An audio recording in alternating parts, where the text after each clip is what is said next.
Today I'm going to be doing a book review of The Strange and Beautiful Sorrows of Ava Lavender, which, as the very apt title suggests, is both all strange and beautiful and sorrowful.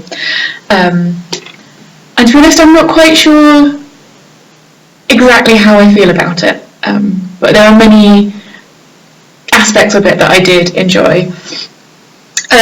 So it's told from the perspective of Ava, so named because she was born with wings.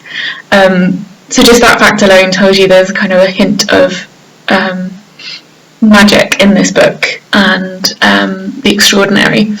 And it's Ava's story of her life, but initially also her grandmother's and mother's lives, and goes through their family history, and primarily it is the history of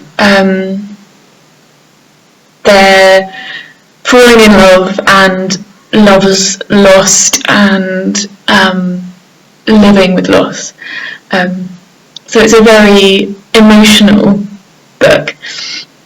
It's generally classified as young adult, but as I've seen a few other reviews, that's not where I'd instinctively put it, and I was trying to work out why and what the boundary is, but I think it's something to do with the style. Even though there is a huge variety of young adult and you can't exactly pin down what makes something young adult rather than adult, I think the fact that even though there is a narrator where you hear about her teenage years, you're not hearing about it from a teenage perspective. There's a greater degree of distance from the events, and there's it would definitely be kind of young adult plus because of the dark themes in it, and some of the really tragic, traumatic events, but almost the way in which they're told makes it, I would say, more adult than young adult. And I think young adult can be incredibly literary and told in beautiful language, so I wouldn't want to exclude it on those grounds. And yeah, the language is the thing that makes this book. It's incredibly evocative, it's incredibly poetic, it's also very sensual. The women in the book end up running a bakery, and there are all these descriptions of the smells and tastes, and it makes you crave pastry. And indeed there's one character with an extremely strong, almost kind of mystically strong sense of smell, which she can identify people's characters from and classify the different kinds of rain by the season. And so yeah, the description of those smells again is incredibly beautifully done. This book could almost be classified as magical realism, in that it has these events which are extraordinary and unexpected and unexplained. There is no kind of coherent system of magic behind them, that are simply kind of accepted by the characters as events of life. And sometimes that's unclear whether there's a possible interpretation that they're metaphorical. So there's one, possibly two, characters who are wives, who are kind of very passive and silent, who slowly disappear. And obviously you can kind of read that as a metaphor about women in patriarchal marriage. And some of the things you're particularly with Ava's grandmother's life, you're hearing a remove of possibly at least one, if not two, unreliable narrators. But there is also an aspect of faith in that magic as existing, and Ava's wings certainly are practically there and cause her obstacles and are seen by other people. And it's never really quite clear why she is born with wings. She comes from this heritage of magical women, and her her great aunt turned into a canary, but there's no real explanation of why. But I think that worked. I think having that just as in the background, that occasionally girls can be born with wings, and that's a fact. And yeah, the theme of Ava's perspective and insistence is always that she is a girl, and a lot of her story is kind of asserting her humanity. So yeah, the kind of themes of the book are, as it says on the cover, love makes us such fools, and love in the romantic sense is a really important driver of characters making foolish decisions because of being in love, but also at least one character not making foolish decisions by not following their heart and following their love, and the grief that comes from that, as well as from falling in love with the wrong person or falling in love with someone who is then lost to you.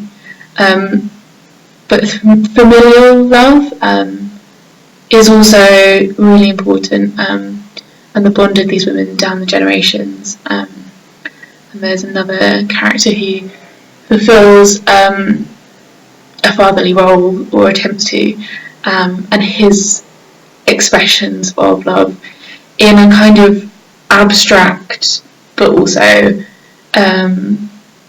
practical way are really touching.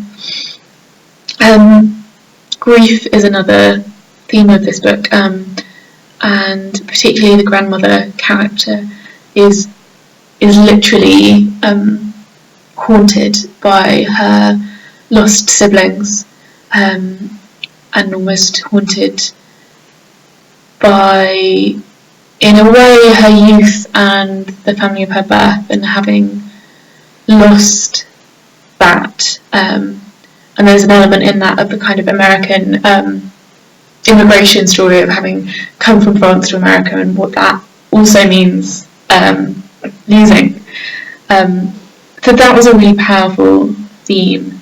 As I mentioned, some of the events are really tragic. There's references quite early on, I think, to implied child abuse, and again handled in a way that doesn't feel like a young adult book to me for reasons I can't quite explain. And then the plot of the book develops, and there are other, there's at least one other horrific act, which is hinted at, and you can see it coming. But that culmination of the book and the end of the book, I wasn't entirely sure about how I felt about that. It does come back to a place of healing, and a place of hope. But I don't know how I feel about that core sorrow, and the kind of character that leads up to that. You can kind of, I don't know, I suppose read it as being to do with kind of religious obsession and patriarchal violence and the way that teenage girls are seen, or you can read it as purely, this is magical realism and things just happen. But yeah, it was that final portion of where the book had been leading all along that I love less than the rest, less than the kind of sections about the bakery and the background to Ava's family. So yeah, there's my slightly mixed review. I think it's worth reading for the beautiful language, reading for the kind of family relationships, the stirring of senses and the magic of it. But I would say with the caveat of, if you're